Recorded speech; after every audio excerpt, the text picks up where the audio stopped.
Welcome back, Wanderers, to another episode of The Corner of Story and Game, a podcast at the intersection of storycraft and game design. My guest today is a returning friend of the show, Richard Dansky.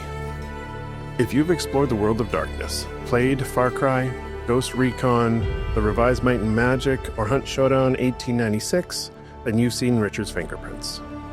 He's a narrative designer, writer, teacher, and author of an upcoming book, The Video Game Writer's Guide to Surviving an Industry That Hates You.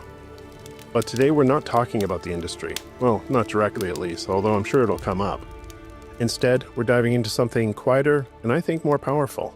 How writing, especially invisible writing, shapes the way we play, feel, and navigate a game. It's one thing to create a great line of dialogue, but it's a completely other thing to create an emotional moment with no words at all. I'm excited for this one, so let's get into it. Richard, welcome back. My pleasure. Thanks for having me back.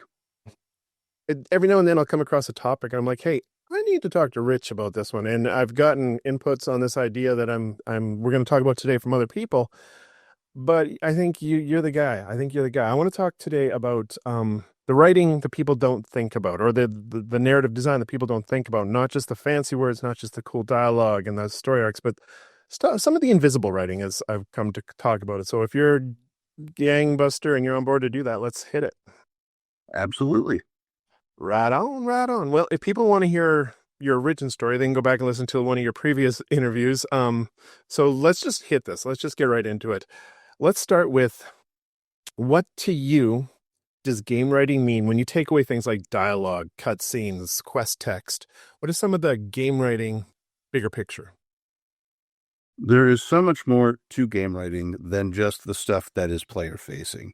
I mean, you have the dialogue, you have the systemic dialogue of arcs, you have cinematic scripts, you have audio logs, you have on-screen text, mission briefings, UI text, which is part of game writing, which most people don't think about, but there's a ton of stuff that happens that is team-facing that the player never sees. A whole lot of the world building, a whole lot of the character background stories, a whole lot of character descriptions. If I'm working up a character concept, I need to write something that is usable by concept art, that is usable potentially by animation, so we can make that character move properly, by audio, so we can cast that character properly. You write sides, which are lines of dialogue that are never used in the game, but are used to do auditions. You write voice notes. You write marketing material, potentially. You write pitches for other stuff to go with the game, transmedia, whatever. There is so much writing that happens behind the scenes that the player never sees. The most important writing you do really is the communication with the rest of the team. And you're conveying the narrative ideas, you're conveying the stories, you're conveying the characters to other people in the team so they can then do their jobs in conjunction with what you're doing.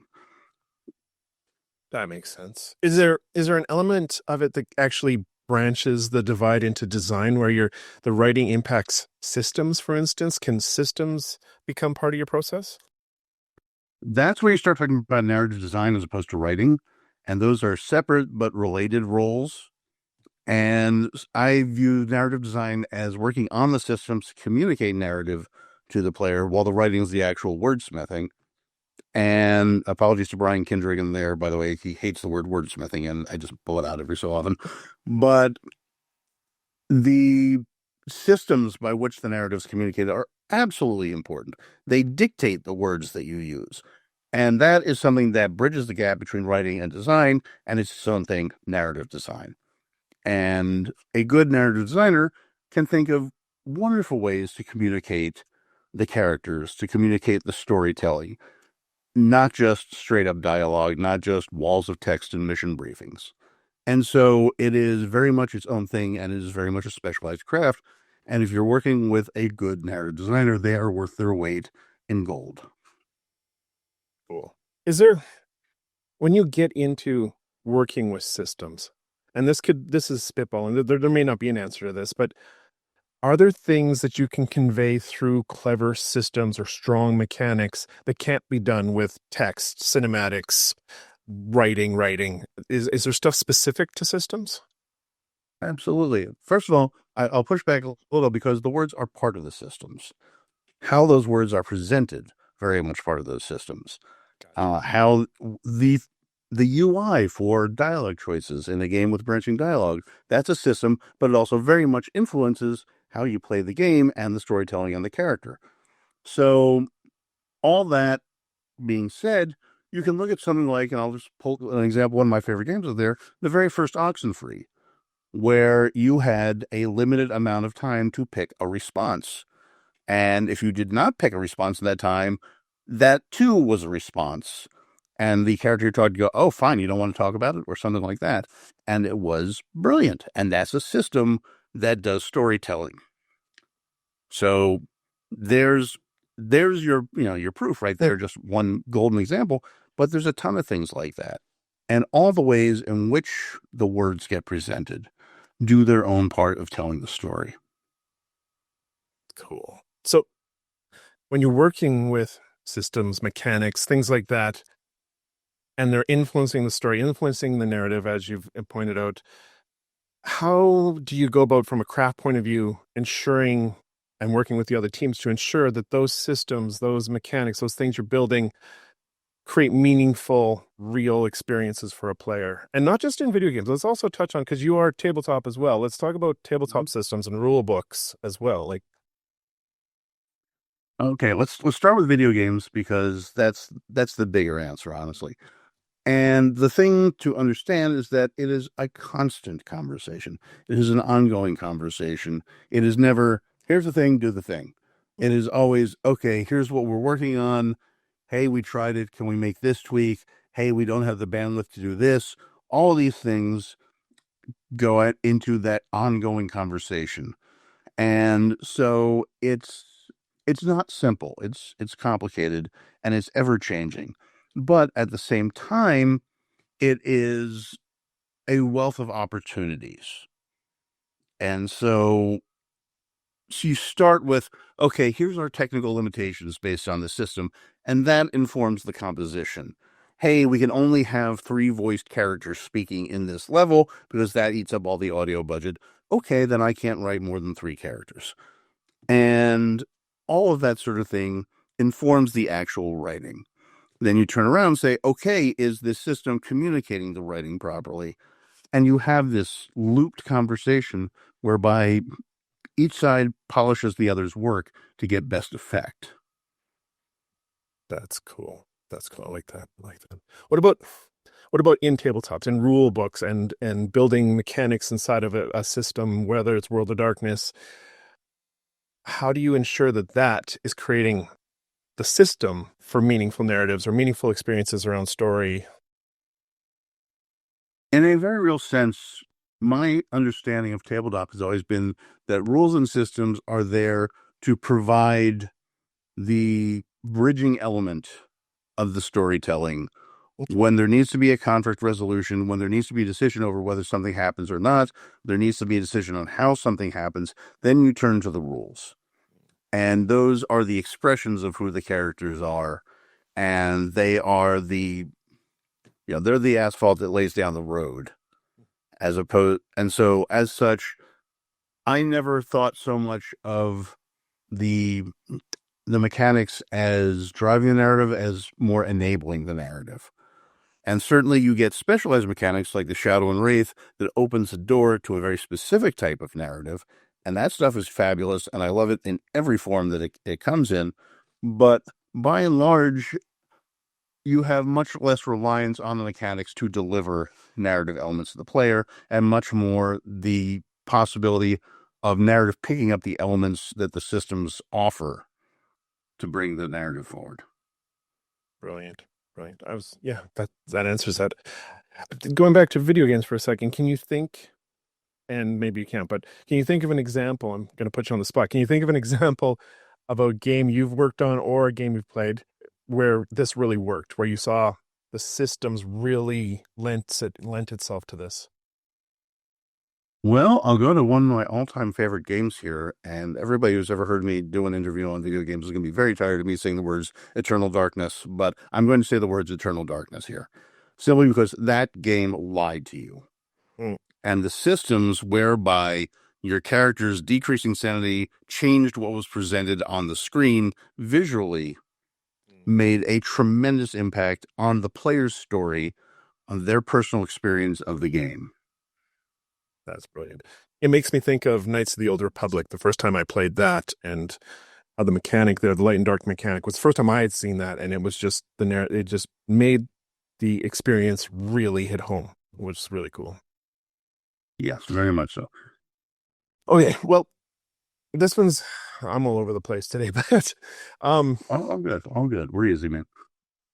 it all of this is really big picture, but at the end of the day, you're trying to create, like you say, a asphalt road, a vehicle for the player to experience a game and feel like a character in a game. Does the systems get in the way sometimes? How do you find the balance between writerly writing, dialogue, cutscenes, as we say, and allowing the mechanics, the system to do the heavy work?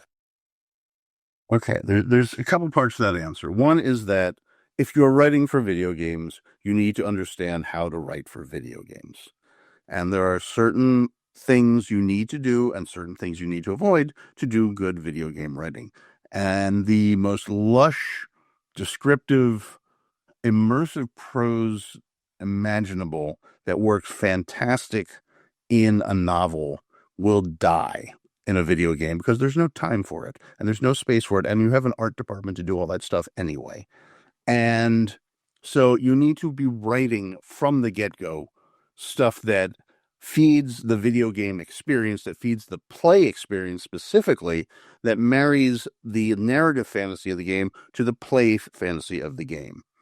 If I'm being a super spy who's running around behind the scenes doing super spy stuff, I need to marry that fantasy and that dialogue to the features of the game that allow for sneaking and hiding in shadows and dropping off ceilings to murderize people and all that good stuff that feels super spyish, and not have the player run into a situation where the narrative makes them want to do something the game cannot do. So that's the foundational stuff. And that's where you go from the beginning. And then after that, it becomes really a question of, for lack of a better way of putting it, I don't think game writers write stories. We write plots, yes. But what we do is, in a very real sense, we create the pieces of the narrative that then get picked up by the player's interaction to form the player's story. Everything I do is set dressing, props, scenery, costumes, lighting, all that. Well, not lighting, because that's the lighting groups, but you know what I mean. It's the stuff that is sitting there waiting patiently for the player to come along and interact with it. And when they do, suddenly their story has advanced. It has advanced by their interaction with the dialogue that I've created and the situations that I've helped create and all that stuff. But it doesn't live, it doesn't breathe until there's a protagonist moving through it. And that protagonist is the player wearing the main character's skin. And so in that sense, everything we do is systems driven to create that experience of interaction of the player with the narrative. And so it's hard for some people to get their heads around, honestly, because it means giving up control of pacing. It means giving up control of the protagonist's action. It means stepping away from centrality of writing, which you have in so many linear media. And that's why a lot of people, hit game writing and bounce off at full speed. I've heard a lot of this before, and it feels like this is the baseline. Like when people come into game writing, they need to understand you're not telling a story, you're creating a space and the pieces for someone to experience their version of a story or to create a story of their own. And I've heard it so often, I'm starting to wonder, is this 101? Is this what you guys teach at the base level? Because I've never gone to games writing school. So is this like the foundation that everybody needs to know? That is very much, in my opinion, what everybody needs to going in. That is the 100% core truth of what we do. It is not our story. And if you can't wrap your head around that, you're not going to succeed. And that doesn't make a writer who is a successful novelist or TV writer or comic writer who can't get to that headspace a bad writer. Absolutely not. Mm-hmm. It's just that this is a very specific subset of writing with a very specific set of understandings and skills and requirements, and that not everyone can do. And there's some people can do it, some people can't. It's like anything else. What it reminds me of, way back in the day, Harlan Ellison used to try and get Gene Roddenberry to hire all the literary science fiction writers to write Star Trek episodes. And most of them just flamed out because it wasn't a style of writing they could do. That didn't make them bad writers. Their novels are still, in many cases, fantastic, but it just wasn't the thing for them. Gotcha. See, this is why I believe, personally, my own theory is great game writers are also DMs or also GMs. Like, being that early DM who tried to tell stories and then got beat up by your players or ruined games, and you had to learn, hey, it's not your story. You're just there to facilitate. That's such an important lesson that you can learn at the table if you DM. Very much so. Andrew Greenberg, we edit that. Daniel Greenberg, who is a wonderful games writer, used to say that all the time, and I would always cheer him on when he did it. It makes absolutely perfect sense. The one thing to remember, though, is that sitting at the table, being a game master, you can improvise on the fly. If you need 10,000 orcs to come up over the hill to deal with the fact that your players just threw you a curveball, you can do it. If you're working on a video game and you need 10,000 orcs, you will, in fact, get murdered by some combination of the art team, the engineering team, and presumably production, and they will never find your body. Brilliant. I love that. You touched on this. I made a quick note in my head.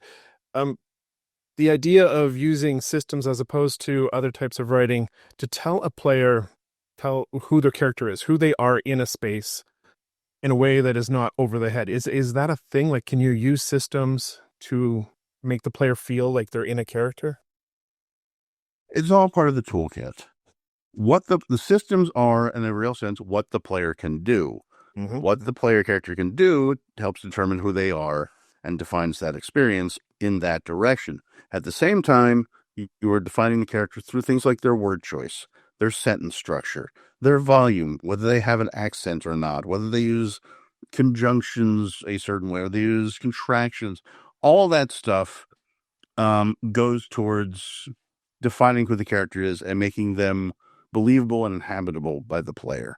And so systems are part of the larger picture, and a good game narrative person, designer, and or writer will take advantage of every single arrow in the quiver.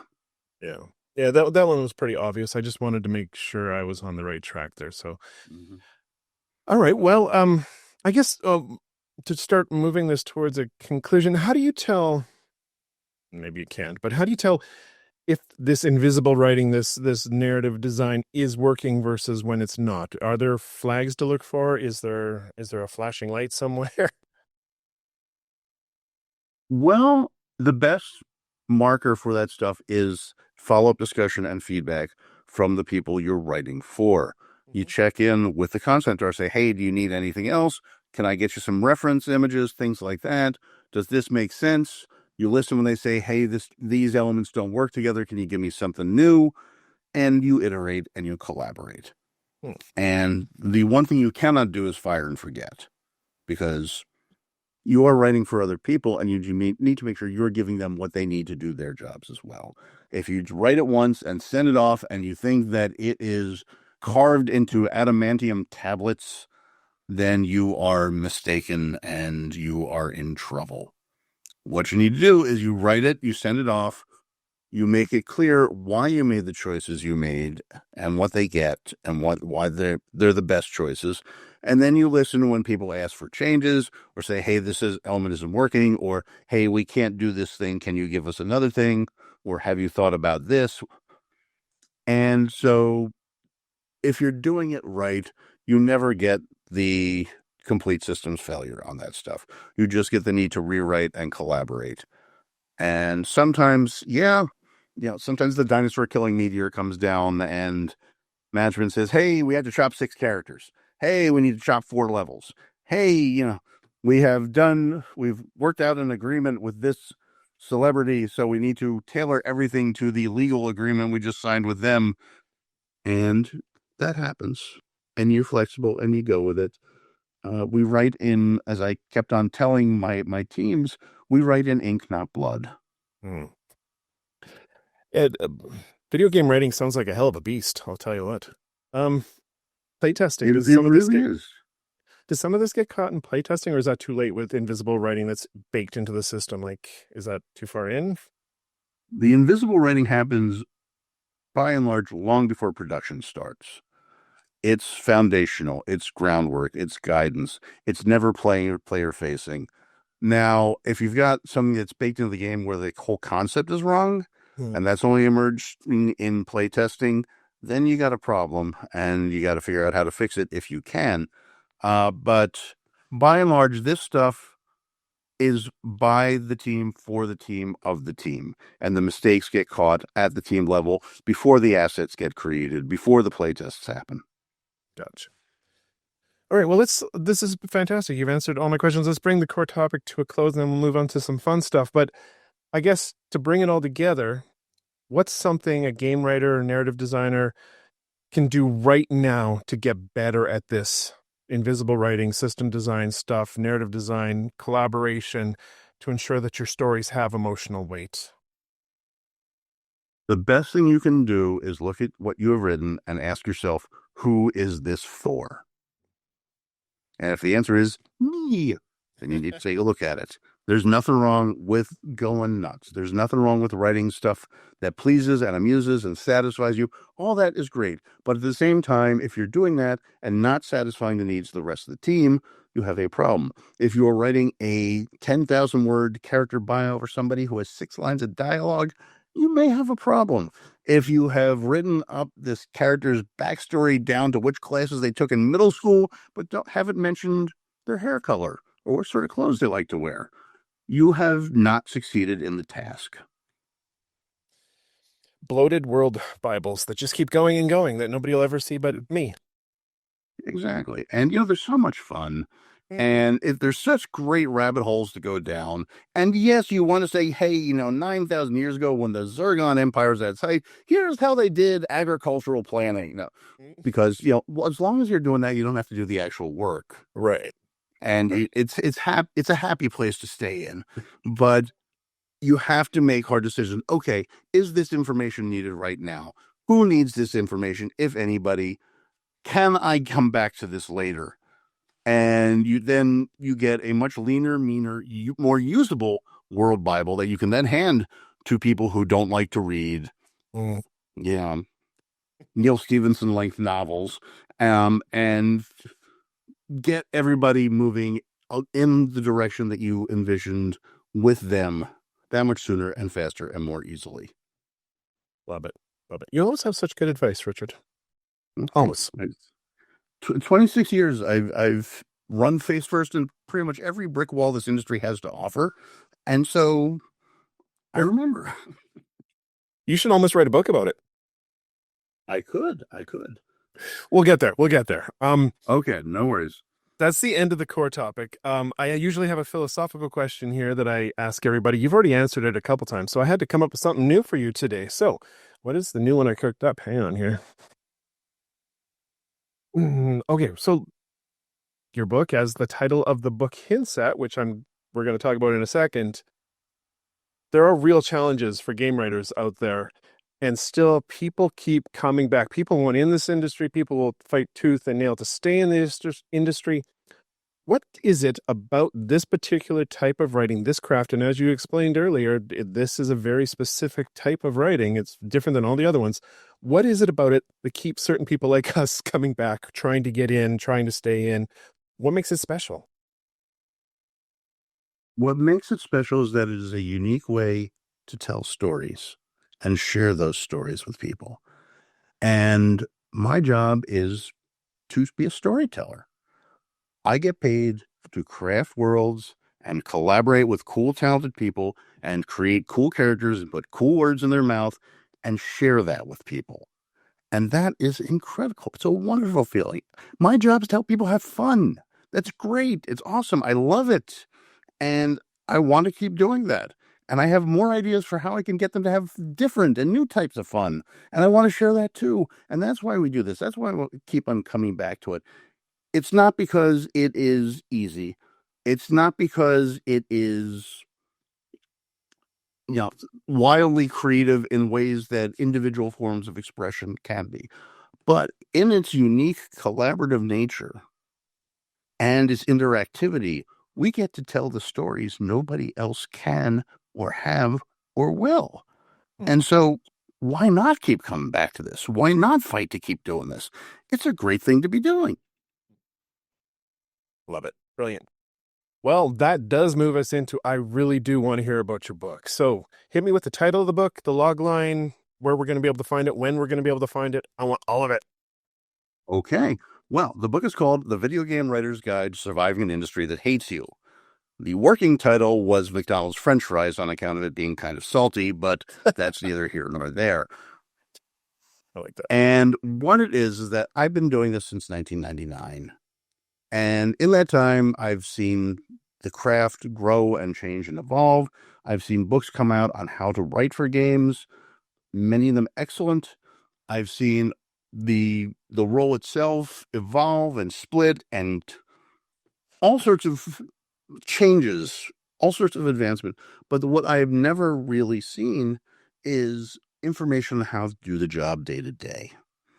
And all my years doing this, I have run into some incredibly interesting situations.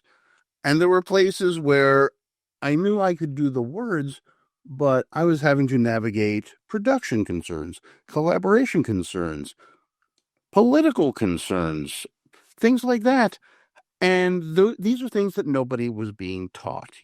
These are things that there was no central body of knowledge to draw upon. There was no central collective wisdom on how to do the job as opposed to how to do the task.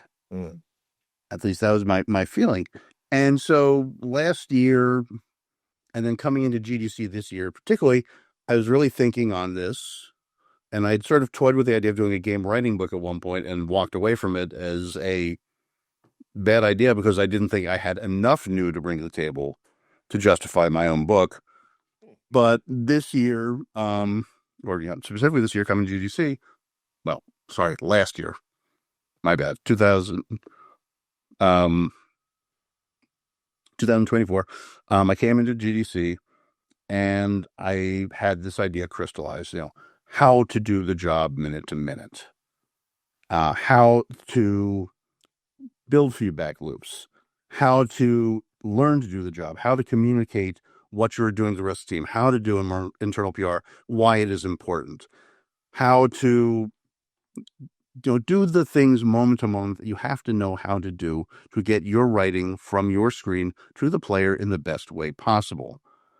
And this was 25 years of hard-earned knowledge of fights and rolling boulders uphill and things like that.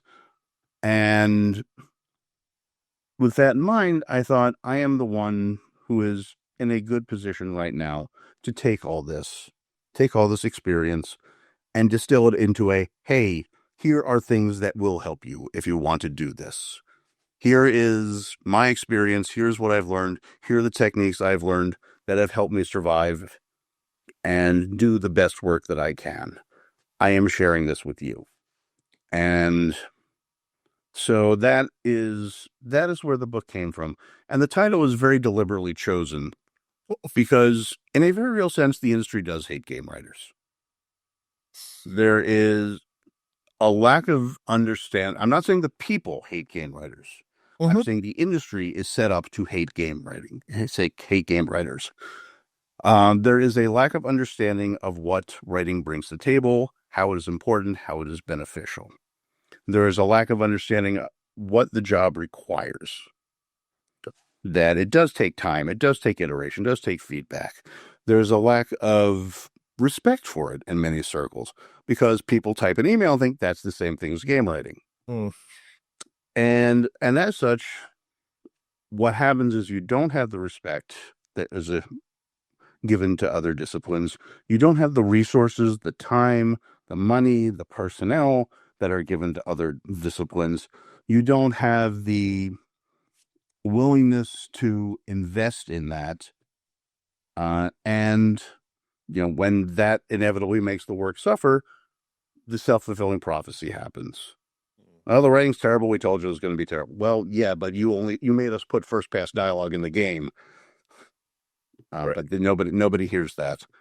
And as such, this is intended to be used on some level as a blunt object for game writers to take back to their team and say, no, I need this in order to do the job right. Nice. So you fought the battle, so you're going to share the wisdom that you've gathered. This is very much my, put my leg up on the table in Jaws and roll up my pants and show my scars scene. Yes. Because It was visual. Yep. Thank you. Nobody wants to see me do that, really. Nobody. But and I'm not throwing anybody under the bus, and I'm not. It's what can we learn going forward? Mistakes have been made. Let's not perpetuate them. I don't want to trash anybody. I want to teach people. I want to say, here's what happened. Here's why it was less than optimal. Here's what it cost us. Let's do this instead. Is it mostly advice and actionable items, or is there some anecdotes in there as well? There are anecdotes, but all the anecdotes lead to actionable items. They're all illustrations of here's where something went wrong, here's why it went wrong, here's how you can fix it, or here's where something went right. Emulate this. And so it's all directed towards being useful. If I wanted to write a book of just stories, I could. But that nobody would benefit from that apart from, me doing a sort of psychic cleansing. And Are they is it all your anecdotes and learnings, or did you pull from colleagues at all, just out of curiosity? there are some stories from colleagues. Nice. And I know a lot of folks have been doing this, and I listen when they tell their stories, and then I pat them on the back and say it's going to be okay, and I buy them a drink or whatever.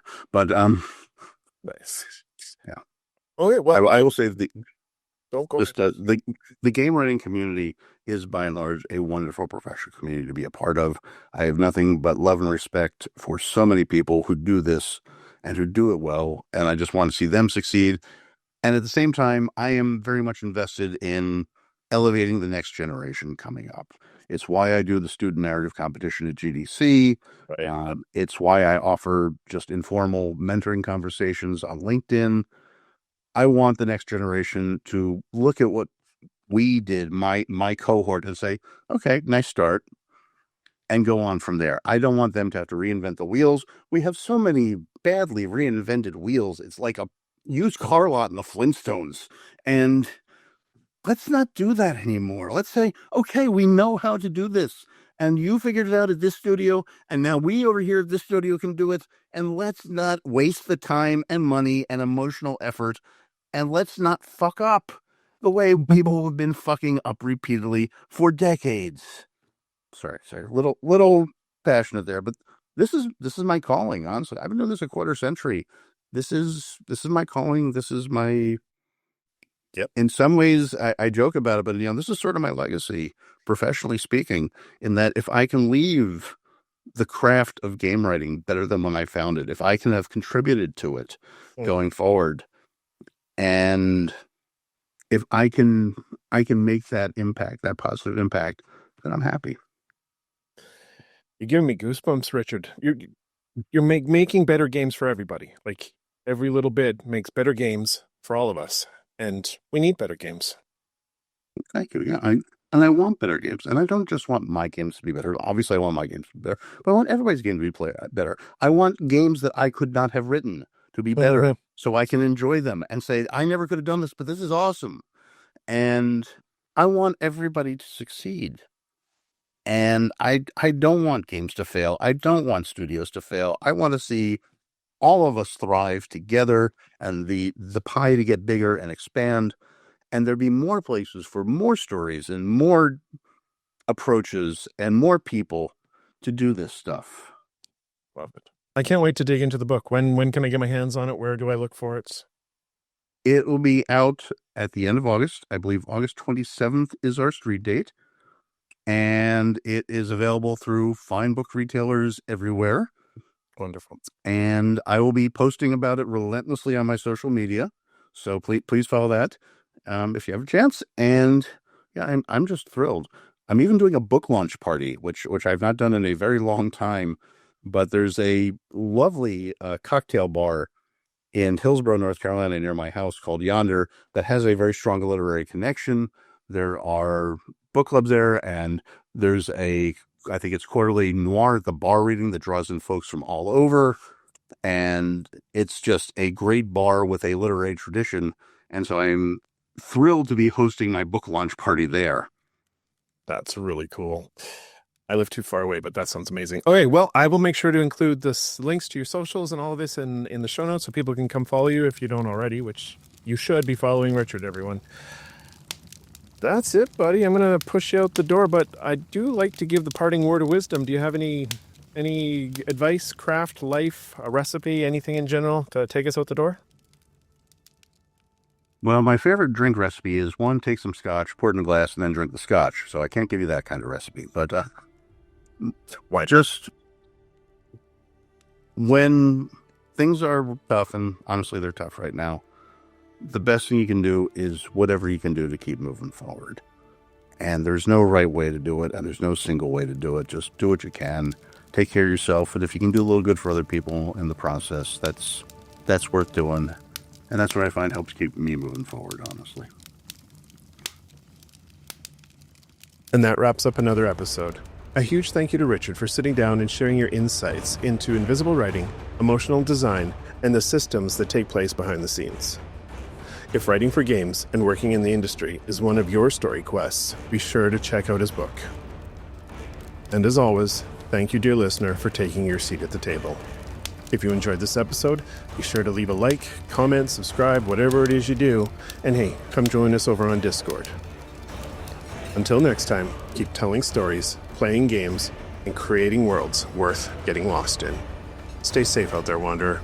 Your chair will be ready by the fire the next time you stop in at the corner of Story and Game.